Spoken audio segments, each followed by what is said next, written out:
After the deck ledger's on the wall, it's time to set some posts and build the beams. But before we can play with any wood, we need to do some math. So essentially what we're going to do is we're going to find our floor elevation, then lay out stepping down off of our floor elevation to top of joist, bottom of girder, and then we'll find a reference point on our helical piers and figure the difference between the bottom of the girder and where we have our helical piers set for our post heights. So they shoot elevations on the helical piers and adjust them to be similar height.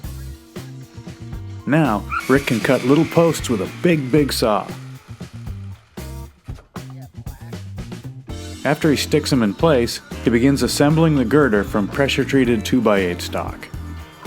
Out back there's another deck to build, and it's a little bit different. It's not in a corner, so it's not automatically square, and it's a little bit higher off the ground. Here's a more down and dirty method for leveling the deck. Nail a joist into the end of the rim, slap a level on top of it, and nail a leg into the joist when it reads level. They square the end joists using a 3-4-5 triangle and tack them in place with a piece of 1x3 strapping.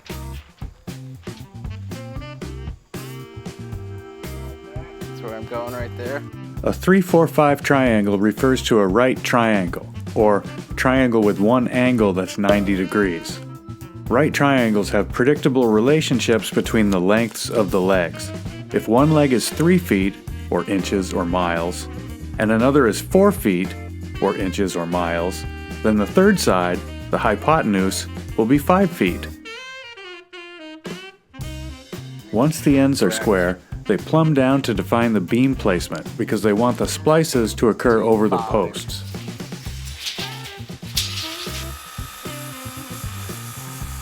Rick cuts the blocks, and after they're placed, Ben assembles the beam, establishing the two ends and overlapping two long 2x8s. Now he can hook the ends and fill in the empty spots. Out front, they need to do some cooperational measuring gymnastics to figure out the remaining lengths.